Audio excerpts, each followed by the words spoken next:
il m'appartient donc d'animer cette table ronde sur les jeunes, hein, donc les jeunes et le bonheur. Alors, pour réconcilier peut-être la table d'avant et celle-ci, je voudrais juste citer Sacha Guitry, qui n'est ni économiste ni gérontologue, donc normalement ça doit fâcher personne, qui disait il faut dépenser quand on est jeune l'argent qu'on aura quand on sera vieux. Et ceci dit, Sacha Guitry confondait manifestement les effets d'âge et de génération, pour prendre probablement ce que dirait André Masson, puisque en fait on se demande si sur les générations auxquelles on a affaire, les jeunes peuvent vraiment dépenser l'argent qu'ils auront quand ils seront vieux, et ce qui est quand même probablement un problème. Alors je vais passer la parole aux trois intervenants, alors dans un ordre de... Oui, enfin voilà. Bruno Crépon, je commence de gauche à droite. Alors Bruno Crépon est professeur à l'école polytechnique et chercheur au CREST. Claude Sebel est inspecteur général honoraire de l'INSEE. Il tient à l'honoraire. Jacques Pelletan est maître de conférence à l'université Paris 8 et chercheur associé à la chaire Transition démographique. Alors, juste pour introduire un tout petit peu la table ronde, vous avez chacun 10 minutes. Est-ce qu'au passage, vous pourrez nous dire ce que c'est qu'un jeune, hein? Parce que j'ai beaucoup réfléchi en arrivant et je me suis vraiment demandé... Alors, en fait, l'INSEE, je parle sous le contrôle de mon voisin de gauche, dit que c'est moins de 30 ans. Mais ça peut aller jusqu'à 40, hein, comme dans les chambres professionnelles ou pour le prix du jeune économiste, d'ailleurs. Je parle là sous le contrôle de Jean Hervé. Et le problème, c'est qu'au XVIIIe siècle, l'espérance de vie, c'était 27 ans. Donc, du coup, on voit que les vieux d'hier sont les jeunes, les très jeunes d'aujourd'hui. Donc, on peut un peu confondre, toujours effet d'âge et de génération, d'ailleurs. Et donc, voilà. Alors, ce que j'ai trouvé également comme définition, c'est qu'un jeune, c'était quelqu'un qui n'était pas autosuffisant, c'est-à-dire qui n'avait pas son logement, par exemple, son revenu. Donc, est-ce que ça suggère que les jeunes Italiens sont plus vieux que les jeunes Français? Excusez-moi d'ajouter à la confusion, et je vous passe la parole. Oui, en fait, j'ai l'impression qu'il y aurait plusieurs réponses. En première approximation, est jeune celui qui est plus jeune que moi. Le problème, c'est qu'il y a des gens d'âge différents qui répondent comme ça, donc on n'a pas de réel consensus. Pour ce qu'évoquait Jean-Pierre Wilmer, justement, la tripartition des âges de la vie, avant, c'était facile finalement. Était jeune celui qui n'avait pas encore commencé à travailler. Ensuite, c'était l'âge moyen. Et puis ensuite, on était vieux quand on avait arrêté de travailler. Aujourd'hui, c'est des espaces beaucoup plus perméables. Néanmoins, au sein de la chaire, on a essayé de faire des scénarios très clivés de croissance. Le scénario que je présente, qui est aussi un scénario en discussion, qui n'est pas complètement finalisé, c'est un scénario qui s'appelle la nouvelle vague, qui correspond d'ailleurs à une époque de cinéma qui est plutôt celle des vieux baby-boomers que celle de la nouvelle vague. Et dans ce cas, dans ce scénario de la nouvelle vague, en fait, et pour les différents scénarios, on s'est donné 3 variables clés à l'aune desquelles juger un peu les scénarios: la productivité, le niveau d'activité des seniors, c'est-à-dire des 55-65 ans, on va dire, et puis le niveau de chômage des jeunes, on pourrait dire les moins de 30 ans ou les moins de 25 ans. De toute façon, la situation n'est pas forcément meilleure pour l'une que pour l'autre. Et pour ça, on a identifié quelques variables de commande à partir desquelles on peut agir sur les 4 marchés sur lesquels Alain a déjà dit un mot. Et là, ce que je vais montrer, c'est qu'il y a à la fois une légitimité pour agir sur les 4 marchés et montrer qu'il y a quelques modalités pour agir sur les 4 marchés. Donc déjà, marché des biens et services. En fait, il y a une légitimité à agir dessus parce que chaque génération a eu son nouveau projet, son nouveau secteur de rêve. Ça a pu être le nucléaire, ça a pu être le TGV, ça a pu être l'informatique, Internet. Et aujourd'hui, sur les nouveaux projets, je me demande s'il y a des secteurs dans lesquels on investit très, très fortement. Alors, il y a une modification de la structure de la demande qui est liée à la déformation des âges, qui est légère. On parle peut-être plus de sécurité aujourd'hui que durant les 30 Glorieuses. Mais il n'y a pas forcément de déformation de la structure de production avec de très nouveaux secteurs dans lesquels on investit massivement. Donc légitimité à investir dans entre guillemets, des secteurs de jeunes. Deuxième aspect qui est essentiel, légitimité à investir envers les jeunes pour le marché des biens et services collectifs. Et 3 aspects qui vont nécessiter sans doute une profonde réallocation des ressources, c'est le logement, la santé et l'éducation. Le logement, il y a en Ile-de-France environ 3% des étudiants qui ont un logement de type universitaire. Et pour les autres, c'est bien souvent une galère pour se loger, et ça a une répercussion très forte sur la réussite des études. C'est la santé aussi, notamment, il y avait Guillaume Sarkozy qui intervenait ce matin avec une augmentation sans doute des mutuelles et des complémentaires qui peut avoir une répercussion forte sur la santé des plus jeunes. Et puis c'est l'éducation. Et quand on regarde ce qui s'est passé, par exemple, sur l'éducation supérieure, mais aussi pour des jeunes qui sortaient sans diplôme sur les 10 dernières années, on voit deux taux, sans qu'il y ait d'angoisse totale, mais on voit deux taux qui stagnent. C'est le taux de diplômés du supérieur, qui depuis 10 à 15 ans stagne autour de 40%, et puis le taux de jeunes sortant du système éducatif sans diplôme, qui depuis là encore 10 à 15 ans stagne entre quasiment à 20%. Et si on regarde un petit peu ce qui se passe au niveau de l'OCDE, on se rend compte que, évidemment, parmi les actifs, le taux de diplômés augmente. Mais c'est lié à un remplacement de populations plus jeunes qui vont remplacer des populations plus âgées. Si vous avez des cohortes diplômés du supérieur à 10% qui meurent et remplacés par des jeunes qui arrivent sur le marché du travail diplômés à 40%, il va y avoir une augmentation du taux moyen de diplômés. Néanmoins, ça se passe quasiment dans tous les pays. Et on est l'un des pays de l'OCDE pour lequel ce taux de diplômés du supérieur au sein des actifs évolue le moins vite, alors que du fait du grand nombre de jeunes qui arrivent sur le marché du travail, on devrait évoluer finalement plus vite que les autres. Donc ça vient d'une stagnation des diplômés du supérieur. Et puis, à l'autre bout de l'échelle, il y a une stagnation aussi des jeunes qui sortent sans diplôme. Donc, quand je liste tous ces éléments, on a l'impression que ce n'est pas vraiment folichon pour les jeunes et pour la société. On a l'impression que notre chapitre, la nouvelle vague, finalement, c'est une vague destinée à s'échouer sur les plages cannoises ou niçoises, au demeurant fréquentées par les aînés. Donc ce n'est pas folichon, néanmoins il y a des leviers d'action qui existent, qui peuvent se situer au niveau du logement, à la fois sur la construction et programmes de logement, qui peuvent se situer sur les critères d'attribution des logements sociaux notamment, qui peuvent se situer sur la santé et puis sur l'éducation.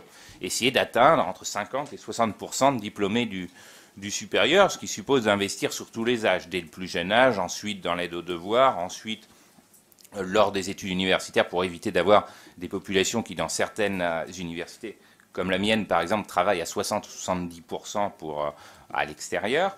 Donc travailler à ces différents niveaux d'âge et pas simplement travailler sur une population autour de 20 ans, notamment par des processus d'entrée parallèle à Sciences Po ou des choses comme ça. Donc c'est à la fois travailler sur le marché des biens et services collectifs, travailler troisième marché sur le marché du travail, puisqu'on observe une grande dualité, à la fois dualité des accès au marché du travail et dualité sur le marché du travail entre les plus jeunes et les plus âgés, avec environ 50% d'une classe d'âge qui se retrouve 3 ans après la sortie du système éducatif en CDD, au mieux, donc travailler sur cette dualité. Et il y a deux manières de travailler sur cette dualité. Travailler sur la dualité d'accès au marché du travail, c'est-à-dire essayer de trouver des filières qui sont un petit peu plus valorisées qu'elles ne sont actuellement, notamment le taux de recours à l'apprentissage est d'environ 10 à 12% en France. Il est 4 fois plus élevé en Allemagne, en Suisse ou au Danemark. Et puis également lutter contre la dualité dans le marché du travail entre les plus jeunes et les plus âgés.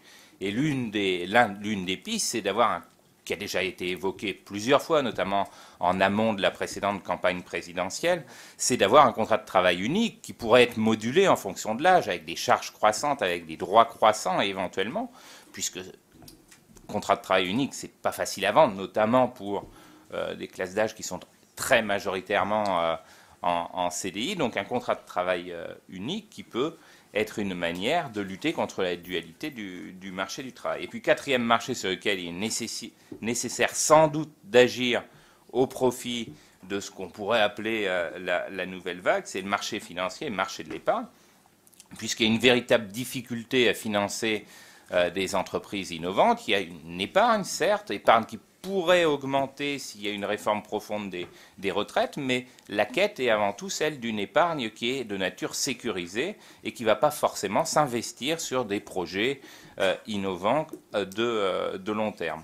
Donc là encore, comment à la fois accélérer la transmission du patrimoine et permettre à une épargne placée à long terme d'être investie dans des projets de long terme. Je pense qu'il faut à la fois jouer sur l'avantage compétitif entre donation et succession, c'est-à-dire que dans la circulation du patrimoine, il y a un avantage comparable. Les familles qui vont transmettre un patrimoine peuvent arbitrer entre la donation et la succession. Et si on veut améliorer l'avantage comparatif de la donation, il y a deux possibilités. Soit on favorise encore plus que ça a été fait les donations, soit on tape de manière très forte sur les successions. Donc les deux sont possibles. Les deux ne sont pas, par contre, indifférentes en termes de finances publiques et les deux ne sont pas indifférentes en termes de transmission des inégalités intragénérationnelles. Donc, il y a ces deux possibilités-là. Et il y a aussi la possibilité d'intervention forte de la puissance publique pour encourager l'investissement dans des projets de type innovant et risqué. Et notamment, c'était quelque chose qui était évoqué par Jérôme Glachant, par un partage des risques avec la puissance publique à travers de nouveaux produits d'épargne qui pourraient permettre un partage des risques et encourager ce type d'investissement à la fois d'avenir, innovant et quand même comportant une dose de risque.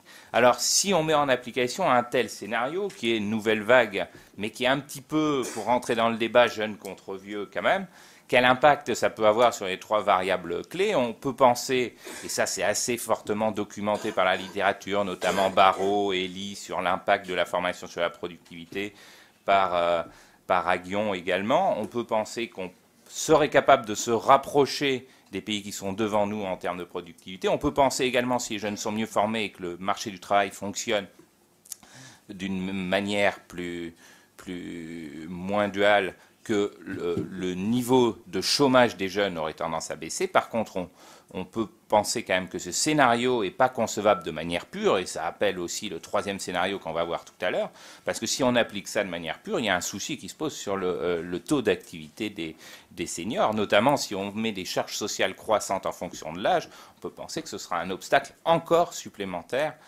au travail des seniors. Donc c'est un scénario qui, à mon avis, est à discuter d'ailleurs, d'abord avec vous, à discuter, à proposer, mais qui ne peut pas être conçu de manière pure et décorrélée des notions de géronto-économie et de travail des seniors.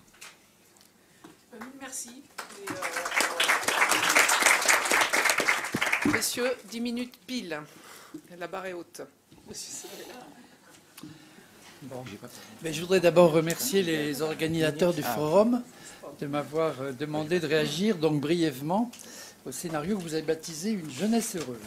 Alors, comme sans doute d'autres dans cette salle, je suis un de ces seniors retraités, actifs et heureux que vous évoquez dans d'autres scénarios. En fait, je me fais ici l'effet d'être un grand-père qui porte un regard attendri mais lucide sur ce qui peut arriver de mieux à mes enfants.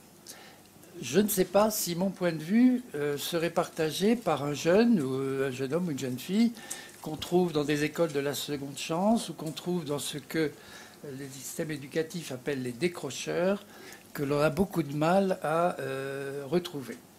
Alors, une des premières propositions que je ferai à la chaire, ce serait d'essayer de valider ce scénario par des enquêtes directes auprès de jeunes, avec une large palette de situations, des mieux dotés aux plus fragiles. Bon, quels sont les besoins exprimés par ces jeunes? Quelles sont leurs attentes? Quelles sont les actions par-delà les discours? Parce qu'il y a vraiment beaucoup de discours et pas toujours beaucoup d'actions.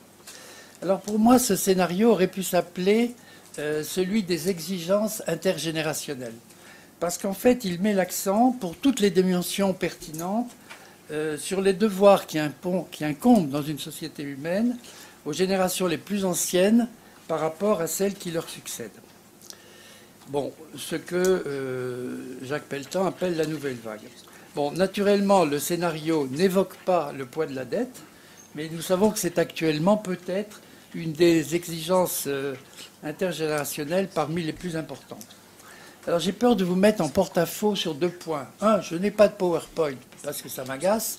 Et 2, je me suis très référé aux propositions du scénario et peut-être que vous ne les avez pas lues. Alors vous m'excuserez, mais je crois que c'était plutôt leur rendre service en se calant sur ce qui... Donc, je ne vais pas parler de toutes les propositions, je vais m'intéresser à celle sur laquelle j'ai un peu réfléchi, celle sur laquelle je travaille actuellement. Je suis lancé dans une entreprise stupide, à peu près folle, qui est d'essayer de réfléchir sur la lutte contre le grand échec scolaire. Donc je ne vais pas parler du logement, je ne vais pas parler de la santé, parce que je ne maîtrise pas ça suffisamment. Alors, en ce qui concerne les politiques d'insertion dans l'emploi, qui est un élément important du scénario, il me semble que vous devez être très prudent sur ces actions parce qu'elles ont toutes des effets d'aubaine très importants.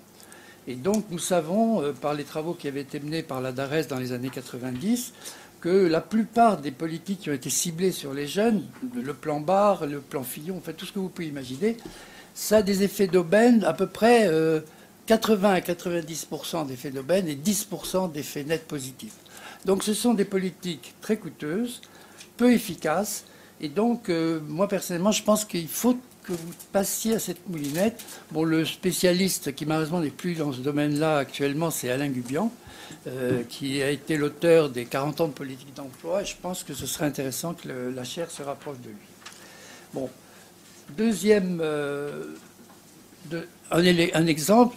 Vous prenez l'allocation d'autonomie qui a été pratiquement travaillée depuis une quinzaine d'années. C'était à l'époque dans le cadre du plan. Moi, personnellement, j'y crois pas du tout. Je pense qu'il y a des effets d'aubaine gigantesques, aussi bien du côté des jeunes, mais surtout de leurs familles. Et que vous l'avez évacué, j'ai pas très bien compris pourquoi. Il y a un réel besoin de renforcement des bourses dans le supérieur et dans l'enseignement professionnel. D'autant que les universités, compte tenu de leurs difficultés financières, vont être certainement obligées de relever leurs droits d'inscription. Et il est nécessaire de compenser ces relèvements auprès des familles, pour les familles et les étudiants revenus les plus faibles. Donc, je n'ai pas évidemment les mêmes objections sur tout ce qui concerne le développement de l'apprentissage, et notamment toutes les formes d'alternance. Il est quand même curieux qu'actuellement, les CAP et les BEP ne soient pas des formations en alternance.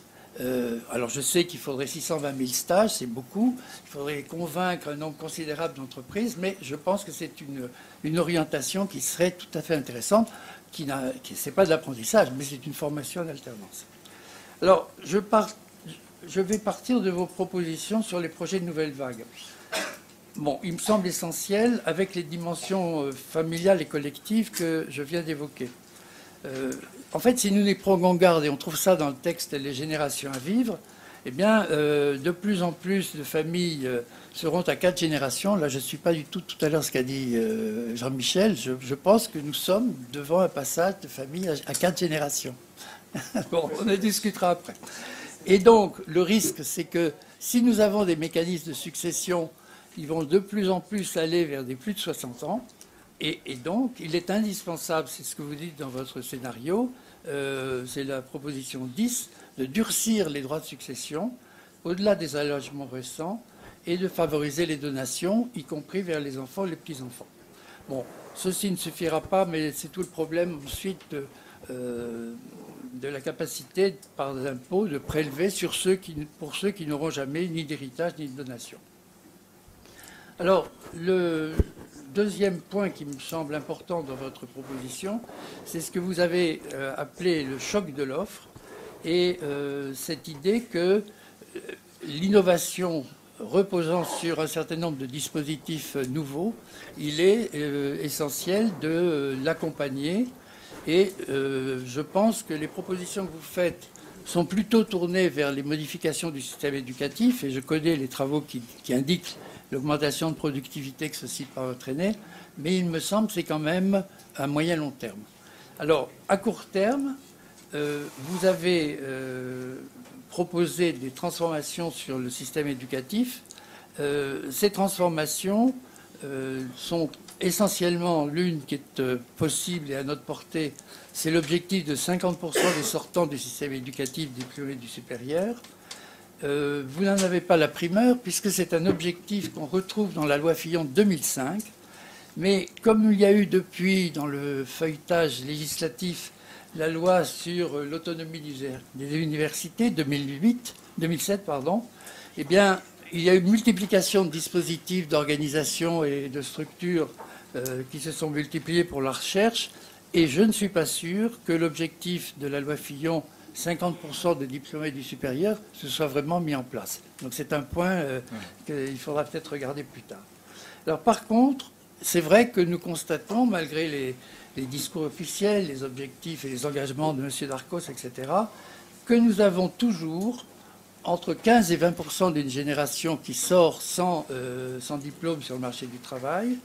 Et vous y répondez par un objectif qui, à mon avis, a très peu de chances de se mettre en place, qui est l'objectif qu'il n'y ait que 5% de la génération qui n'ait pas de diplôme. En fait, c'est un objectif qui est, disons, sur le papier, parce que nous ne pourrons pas le mettre en œuvre tant que nous n'aurons pas collectivement surmonté les difficultés scolaires, puis l'échec scolaire, qui touchent actuellement dans notre pays, dans le cadre de la scolarité obligatoire, entre 15 et 20% des jeunes. Alors, sur ce thème-là, les rapports et les lois se sont multipliés, se sont succédés. Ils ont tous un consensus pratiquement identique. Au Conseil de l'éducation, Cour des comptes, Conseil économique et social plus récent.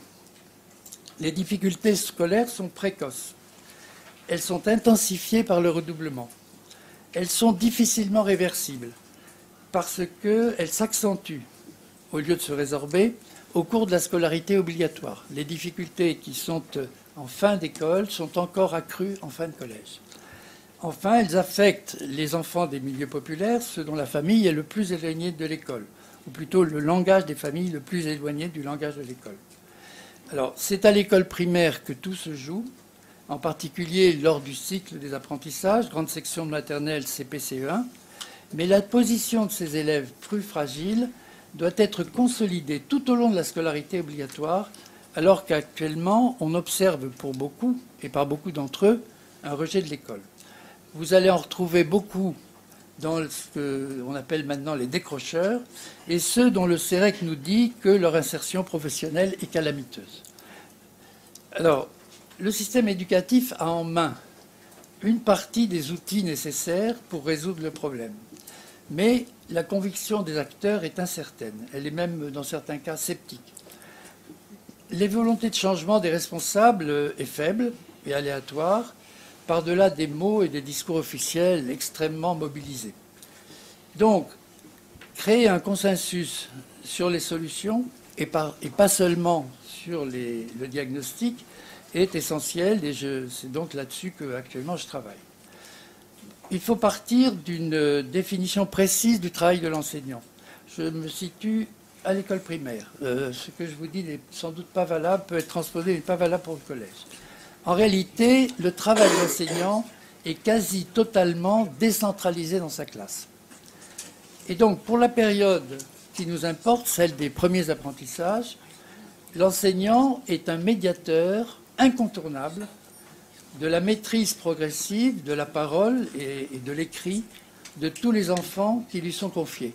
Dans cette phrase, les deux mots indispensables, enfin essentiels, c'est incontournable et médiateur. Alors, en fait, pour réussir l'enjeu d'une prise en charge positive de tous les élèves, l'enseignant doit acquérir une solide conviction que la réussite de tous est possible, ce qui actuellement il n'a sans doute pas. Il doit évidemment connaître ses élèves avec toutes leurs dimensions, positives et négatives, mais surtout, il doit maîtriser tous les aspects d'une pédagogie en milieu scolaire hétérogène. Et c'était une des propositions principales du rapport de Claude Tello. Oui, j'ai fini.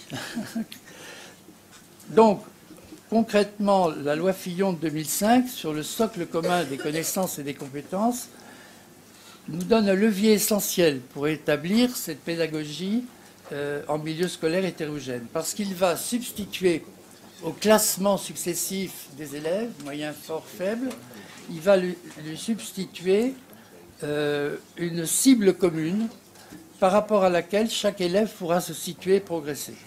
Bon, il y a déjà des expériences très positives dans de nombreuses écoles, mais la diffusion des bonnes pratiques, la capitalisation des expériences est extrêmement faible, je pense, faute de volonté politique. C'est donc cet enjeu politique que nous avons devant nous, et je comprends bien que le scénario ne puisse pas le traiter.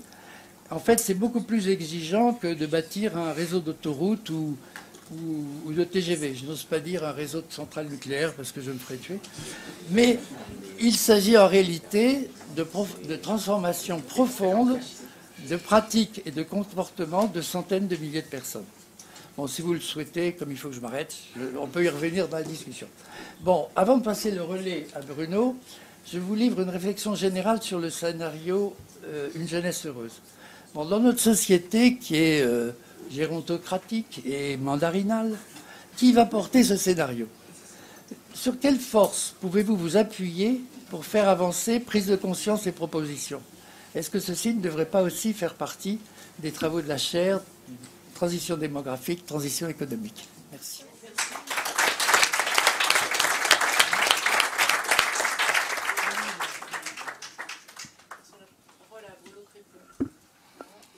Ça marche suite par les quoi.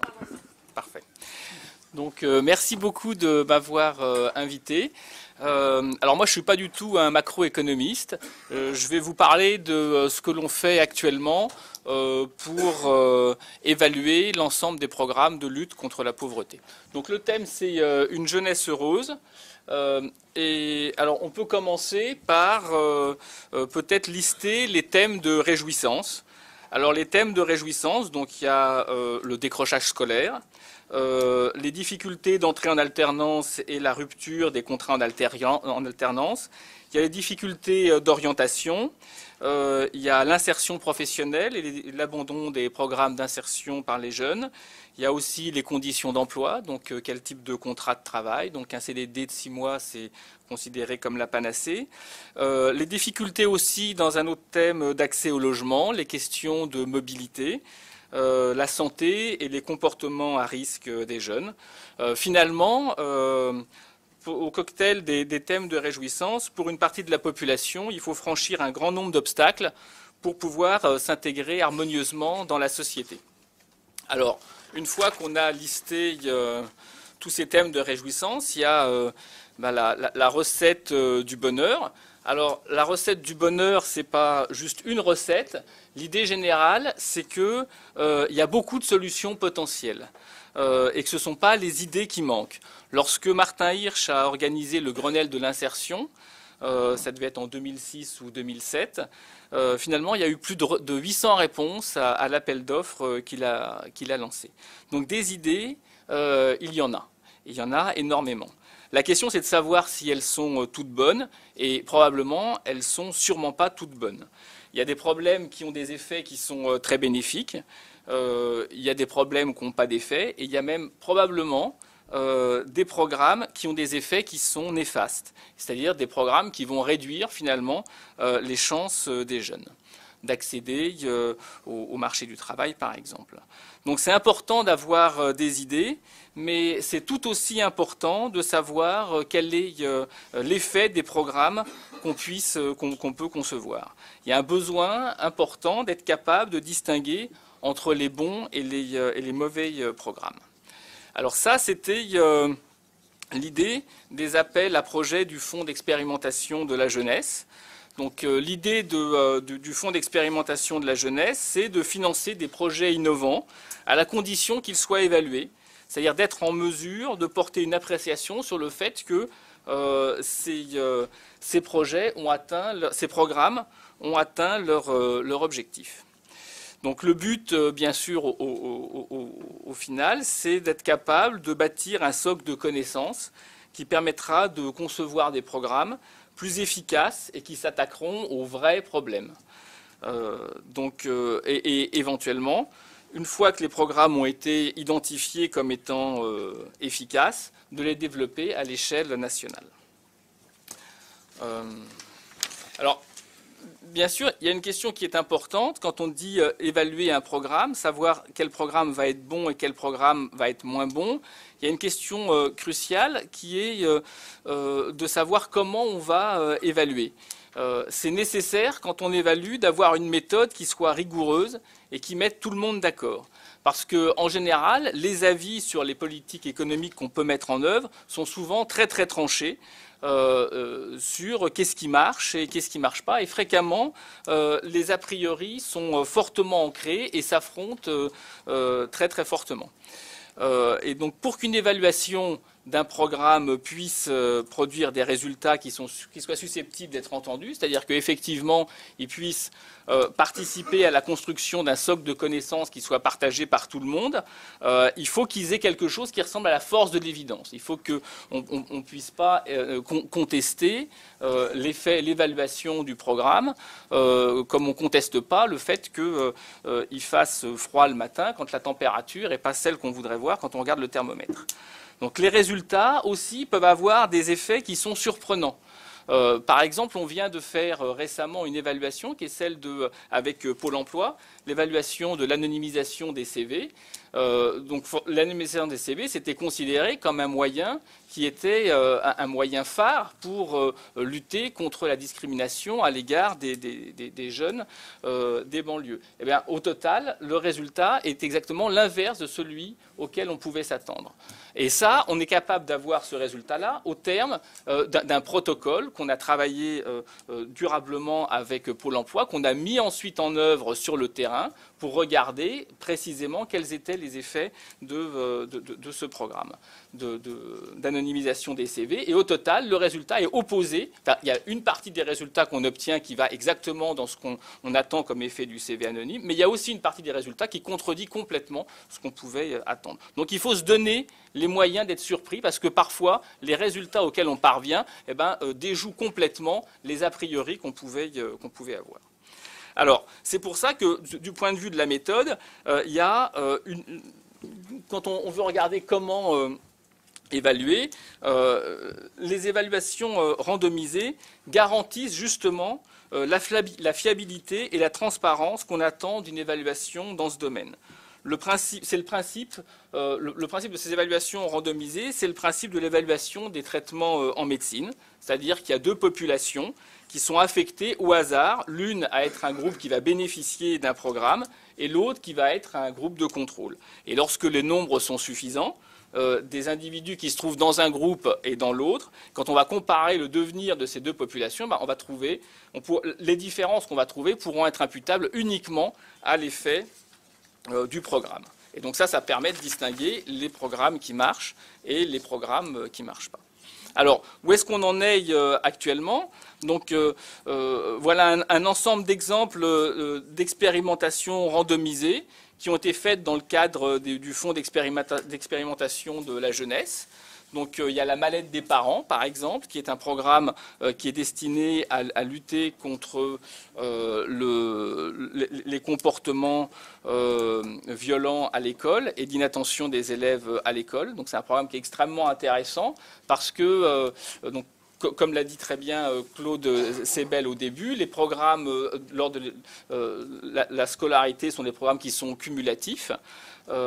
Et donc l'idée de ce programme est de faire venir les parents dans les écoles, de leur expliquer les règles du jeu de l'école. Donc l'idée au fond du programme, c'est de valoriser la façon dont la famille va pouvoir percevoir l'école. Donc c'est un programme, je trouve que ce programme est extraordinaire parce que c'est un programme, personne n'aurait misé sur ce programme. C'est une idée que les gens considéreraient au mieux comme anecdotique et certainement pas vouée à avoir un effet. Et donc le fait d'avoir mis en œuvre ce programme, de l'avoir évalué d'une façon rigoureuse, en se pliant là aussi à un protocole expérimental avec allocation des individus, soit à un groupe de traitement, soit à un groupe de contrôle, de voir ensuite quels étaient les effets de ce programme, ça permet de prouver son efficacité. Donc ce programme maintenant a été généralisé dans un grand nombre d'établissements parce qu'il montre que finalement, en termes de comportement des élèves au sein de l'école, leur capacité à recevoir l'enseignement qu'on leur donne, il a des effets qui sont extrêmement importants. Et puis il y a tout un tas, je ne vais pas les lister tous,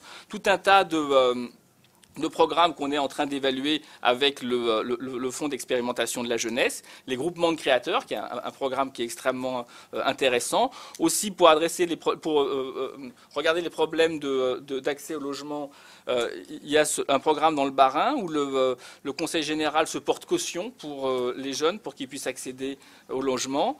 Il y a aussi la question de la nature de l'accompagnement que peuvent recevoir les jeunes diplômés qui sont au chômage.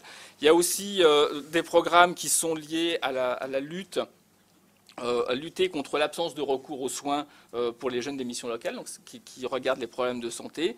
Le programme aussi très emblématique qui est 1000 permis de conduire. Donc, les jeunes dans les banlieues ont un énorme problème de mobilité. Souvent, ils restent uniquement confinés dans leur cité et pour eux, c'est extrêmement difficile d'en sortir. Donc, 1000 permis de conduire, c'est une façon de regarder la question de mobilité. Et puis, il y a aussi un grand programme qu'on est en train d'évaluer, qui est celui de la ressource contractuelle d'autonomie, qui probablement fait référence à ce que disait Claude auparavant, et qui est lié au fait que beaucoup de jeunes, lorsqu'ils sont dans un programme d'insertion, finalement décrochent de ce programme et abandonnent ce programme. Donc, on a beau essayer de mettre à leur disposition tout un tas de moyens, eux-mêmes ne trouvent pas la motivation pour rentrer assidûment dans ce programme. Et donc, ce programme ressources contractuelles d'autonomie consiste à leur donner une rémunération tant que ils sont susceptibles de rester, tant qu'ils restent dans leur programme. Voilà. Donc, je voulais parler aussi du Poverty Action Lab. Donc, le Poverty Action Lab, c'est un laboratoire qui, dans le monde, s'est construit sur une idée de faire cette idée de faire des évaluations de programmes avec cette méthode randomisée. Donc, il a été créé par Esther Duflo et il a maintenant des antennes aussi bien en Europe qu'en Afrique, en Inde, aux Philippines et en Amérique du Sud. Et il y a maintenant un grand nombre de chercheurs qui sont affiliés à ce réseau. Donc l'idée générale est que il y a aussi des grandes fondations qui travaillent avec ce centre de recherche, et parce qu'il y a beaucoup de fondations qui sont prêtes à investir dans des programmes de lutte contre la pauvreté, mais à la condition de savoir si oui ou non les programmes qui vont financer ont un effet ou pas. Donc c'est ça l'idée générale de leur participation à ce laboratoire. Et donc pour conclure, on est en train de lancer dans le cadre de ce laboratoire une initiative qu'on a appelée l'initiative pour la jeunesse, et dont le but est, sur le thème de l'insertion des jeunes, de récolter des fonds qui vont permettre de pouvoir à la fois un peu de dupliquer cette idée du fonds d'expérimentation, qui va permettre de financer des programmes d'insertion qui seront liés à des questions qui nous semblent pertinentes concernant l'insertion des jeunes, et ensuite également de les évaluer. Donc il y a 3 grands thèmes qui sont des thèmes qui recoupent ce qu'a dit Claude auparavant, qui portent sur les effets des investissements durant l'enfance, dont on sait que ce sont des investissements qui, en général, sont très utiles, mais il faut en apporter l'évidence. Et puis, aussi les problèmes que rencontrent les jeunes à l'heure des choix. Il y a bien un moment où les jeunes choisissent, et donc quelles sont les capacités qu'il faut avoir, les aptitudes qu'il faut avoir pour opérer des choix. Et puis, finalement, quelle intégration, en essayant d'avoir le courage de porter des questions comme celle du rôle des contrats, auquel il était fait référence auparavant, mais aussi sur l'efficacité des politiques d'insertion, par exemple, des emplois subventionnés, par exemple des emplois jeunes. Voilà, donc c'est tout ce que je voulais dire. Moi, je considère que la création du fonds d'expérimentation de la jeunesse par Martin Hirsch, je considère que c'est une sorte de révolution un petit peu dans la façon de concevoir les programmes et de faire progresser notre connaissance sur l'effet de ces programmes dans l'insertion des jeunes. Et j'espère qu'avec toutes ces initiatives qu'on est en train de mettre, on pourra apporter des réponses à des questions qui sont importantes et qui permettront d'envisager l'avenir d'une façon plus sereine. Voilà, merci. Bien, merci beaucoup. Donc, est-ce que on va passer à la phase du débat. Donc voilà, André Masson a une question. Et on le débat.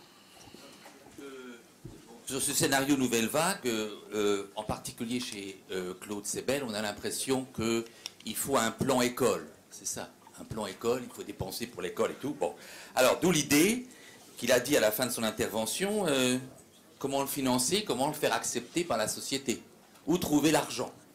Alors il y a deux possibilités, j'ai l'impression, où vous décidez à taille donnée d'une réorientation de l'État-providence vers les jeunes. C'est une version que j'appelle d'égalité citoyenne, que d'autres appelleraient social-démocrate. Donc c'est l'idée que d'une certaine manière, il faut diminuer les dépenses pour la retraite, pour les réorienter vers les dépenses actives pour les jeunes. Et l'idée, c'est donc dans ce scénario-là que c'est les jeunes qui supportent les risques d'absence de qualification, mères célibataires, etc., etc. Et que pour les plus âgés, on va développer les services à la personne, mais qu'on peut diminuer les pensions. Une manière de le faire, c'est les comptes notionnels qui... Bon, une idée, c'est donc diminuer les retraites pour augmenter les dépenses pour ça. L'autre possibilité, c'est être plutôt dans un scénario, enfin dans un scénario d'une vision de solidarité entre générations, qui fait donc que, d'une certaine manière, ce sont les jeunes qu'on aura éduqués qui payeront nos retraites. Et si on les a mal éduqués, on ne va pas beaucoup de donner des bonnes retraites. Donc c'est ce mécanisme de solidarité entre générations qui est quand même un sport de combat, pour parler comme Pierre Bourdieu. Et on peut avoir des fonctions de rappel, parce que cette solidarité entre générations est importante. On peut décider, par exemple, que les retraites, à partir d'un certain niveau de retraite, les retraites élevées, seraient indexées ou indicées sur un indicateur de la réussite des jeunes sans qualification, des jeunes peu qualifiés. De telle manière que les vieux ne puissent pas dire « après moi le déluge », mais soient directement intéressés par le partage des risques à la réussite des jeunes pauvres. Donc ça suppose effectivement certaines révolutions culturelles.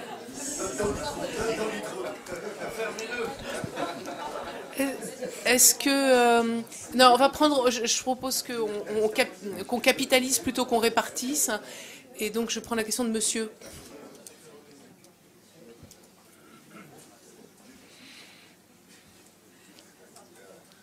Bonjour, je voulais juste, ça m'intéresse beaucoup de rebondir sur ce qui vient d'être dit, pour partager un exemple qui a eu lieu au Brésil avec le déploiement d'une monnaie complémentaire qui s'appelle le Saber.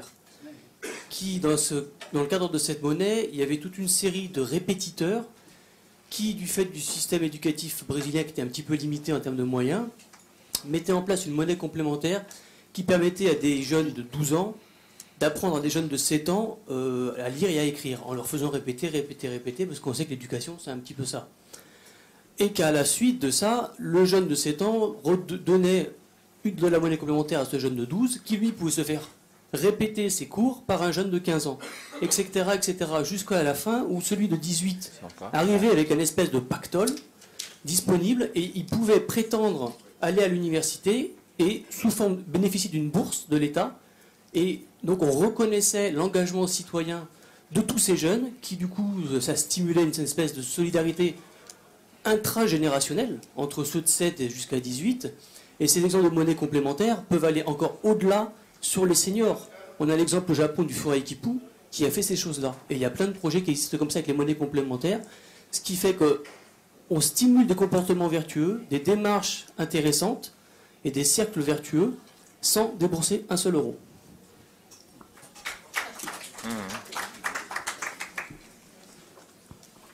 Une question là-bas, monsieur. Là-bas. Donc merci. J'ai vraiment une question et pas une remarque. Parmi les différents dispositifs pour l'insertion professionnelle, on a évoqué différents dispositifs qui coûtent. Moi, quelque chose qui me frappe, c'est la multiplication des stages auxquels on contraint les jeunes dans une entreprise, ce qui signifie qu'une entreprise peut avoir gratuitement ou à très faible prix un bac+5 qui a marné pendant des années et sans très peu le rémunérer. Est-ce que ça vous paraît une vue totalement personnelle et inadaptée, ou bien est-ce que le fait de faire on arrête ce système de stage pour faire rentrer des jeunes directement sur le marché de l'emploi, quitte à les payer moins cher dans un premier temps, vous paraît une solution possible de rendre un jeune plus autonome et donc, a priori, plus heureux? Est-ce qu'il y a d'autres questions?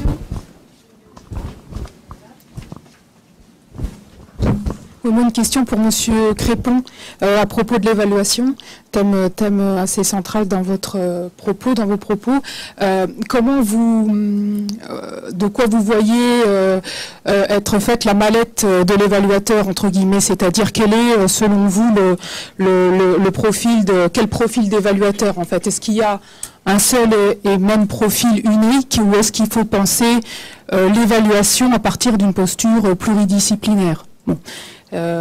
Et parce qu'on sait qu'en fonction de la posture de l'évaluateur, on va avoir des hypothèses différentes pour conduire l'évaluation ensuite. Bien, on va arrêter les questions ici, sauf s'il y a vraiment une question rentrée. Bon, il y a un monsieur là, c'est la dernière. Mon Dieu, je suis sans doute le plus vieux ici, alors permettez-moi d'avoir une petite place dans le discours. j'ai été un peu surpris et je trouve que vous êtes très, très bienveillant vis-à-vis des gens qui sont à la retraite ou enfin des générations plus vieilles. Je vous dirais que moi, je suis plutôt sévère. Bien sûr, mon discours est facile parce que vous êtes tous plus jeunes que moi. Et quelquefois, quand je suis avec des confrères, enfin, au point de vue âge, je leur dis, écoutez, il ne faut pas confondre routine et expérience. Vous avez des gens qui ont 50 ans de boulot, hein, ils font à la 50e année, plus un jour, ils font la même ânerie que le premier jour de leur formation. C'est pour ça qu'il faut être assez critique. Il ne faut pas l'admettre, ça. Et puis, alors, je crois que... Donc, c'est pour ça que, pour moi, l'innovation, ça ne doit pas être uniquement l'affaire des jeunes, et puis les autres, ben, ma foi, feront en quelque sorte la vaisselle. Non, l'innovation, elle doit être partout, mais ça suppose que dans nos enseignements, eh bien, on a une préparation permanente à l'innovation. Regardez, par exemple, en ce qui concerne l'éducation, on vous apprend les savoirs, savoir-être, savoir-faire. Il y a un savoir dont on ne parle jamais, c'est le savoir devenir. Ce que je fais aujourd'hui n'est pas valable demain. Ce que je fais ici n'est pas valable ailleurs. Moi, j'ai souffert de voir justement des pauvres Africains qui avaient été dans toutes les universités françaises, américaines ou russes et qui revenaient véritablement coupés de la réalité. Et là, je pense qu'il faut trait d'union, penser. Mais quand vous écrivez repenser dans un discours, on vous gomme bien sûr le trait d'union parce que c'est pas bien. Bien, monsieur, merci beaucoup. Oui, j'aurais beaucoup de choses à dire, mais enfin, excusez-moi. Non, je ne veux pas accaparer le coup. Pendant le cocktail. On va balayer dans ce sens-là. Donc, Jacques va commencer. Quelques réponses dans le sens où ça me vient. D'abord, merci beaucoup à Claude Sebel qui a fait beaucoup de remarques qui permettront d'améliorer le chapitre de l'ouvrage. Sur le fait d'atteindre 50% ou plus de diplômés du supérieur et d'avoir 5% ou moins de sortants du système éducatif sans diplôme, et évidemment, on le concevait comme une allocation des ressources avec de l'investissement dès le plus jeune âge et une forme de plan école, c'est-à-dire à la fois aider aux devoirs, peut-être avec le système Saber qui encouragerait ou quelque chose de ce type-là, et puis aussi un petit peu plus tard au niveau du collège, du lycée, et du passage à l'université, où j'ai pas eu l'occasion d'en dire un mot, où on observe du plus jeune âge à l'âge le plus âgé des étudiants une ségrégation territoriale qui est absolument féroce et qui nuit très fortement à la réussite des diplômes à tous les niveaux de diplôme, que ce soit au niveau universitaire ou que ce soit au niveau collège et lycée. Certes, il peut y avoir des questions d'effet d'aubaine qui sont toujours très difficiles, à mesurer, mais quand on parle de favoriser l'insertion dans le travail en évitant la dualité des contrats CDI et CDD, finalement, je ne sais pas s'il y a un effet d'aubaine, puisque finalement, ça ne coûte pas un centime, on légifère et on peut dire qu'on supprime, on fait un contrat de travail, on fait un contrat de travail unique et pas de CDI et de CDD. Alors, il y a le cas précis des stages que vous évoquez. Les stages, c'est compliqué. Même si on supprime la dualité CDI-CDD, on conçoit bien qu'un étudiant qui ne connaît pas forcément très bien le marché du travail doit aller se rendre compte au moins quelque temps dans une entreprise ce que c'est. Donc, y aller et voir ce que c'est, oui, mais ce qu'il y a, c'est qu'il y a une dérive depuis quelques années très forte des durées de stage. Aujourd'hui, c'est très difficile de caser un étudiant pour moins de 6 mois de stage. Et c'est souvent de 6 mois à 1 an reconductible, etc. Et ça, c'est assez scandaleux dans la pratique. Et ça, les stages, par exemple, on pourrait penser à interdire les stages de plus de 3 mois. Ça pourrait être une mesure qui est à discuter. Et puis, pour finir, juste un message d'espoir. C'est vrai qu'on est peut-être dans une société mandarinale et effectivement transférer de l'argent vers les jeunes, c'est difficile. Mais le monsieur en est un exemple. C'est qu'en général, les grands-parents ont des petits-enfants qui ne sont pas complètement intéressés uniquement par leur propre sort. Après, il y a des manières de présenter qui peuvent être plus ou moins transparentes. C'est effectivement plus facile de dire qu'on va mettre de l'argent pour les jeunes, comme le fait l'un des candidats principaux, que de dire qu'on va prendre de l'argent sur les retraites ou sur la dépendance. Mais Merci ça suppose beaucoup. d'être un peu malhonnête, effectivement. Merci beaucoup. Avant de passer la parole, je vais abuser honteusement du micro pour dire à madame, il se trouve qu'il y a un groupe de travail en ce moment au ministère de l'Enseignement supérieur sur la professionnalisation des études d'enseignement supérieur, et il se trouve que je préside ce groupe. Et donc je peux juste vous dire, ce que disait mon voisin de droite, c'est qu'on ne va vraiment pas dans le sens d'un abaissement des temps de stage. Oui, mais moi je trouve que ces pratiques sont absolument scandaleuses. Alors je m'excuse de le dire avec cette violence, mais c'est absolument scandaleux de personnes diplômées qui ont eu en plus souvent des formations en alternance avec des stages longs en entreprise et qu'on leur dise allez vous faites un stage. Ah, c'est scandaleux. Bon, ceci étant, les vieux peuvent se scandaliser, la retourne. Alors je voudrais revenir sur le problème du financement. Ce que j'ai évoqué, c'était le scénario global. C'était pas le scénario, c'était pas la partie centrée sur la lutte contre l'échec scolaire. Sur la lutte contre l'échec scolaire, puisque c'est un truc sur lequel je bosse actuellement, malheureusement, la réponse en termes de moyens n'est pas pertinente. Et vous avez eu là-dessus un article de Dubé qui était tout à fait intéressant, disant que ça ne sert à rien de recréer des moyens. Ce qu'il faut, c'est changer le regard que les enseignants portent sur leur métier, c'est les professionnaliser, et c'est, si vous voulez, en effet, un plan pour l'école. Mais c'est un plan pour l'école qui ne se concrétise pas avec 100 000 emplois de plus. C'est pas ça le problème. Le problème, vous avez actuellement des choses absolument étonnantes qui se passent dans beaucoup d'écoles en France et en Navarre. Il faut arriver progressivement à ce que ça devienne licite de dire j'entraîne les 24 enfants qui me sont confiés vers la réussite, notamment du socle commun au terme de la scolarité obligatoire, avec les étapes nécessaires. Et en réalité, il faut démarrer sur grande section de maternelle, CP, CE1, se centrer sur cette période-là. Et après, je ne dis pas que le reste viendra par surcroît, mais c'est conviction, professionnalisation.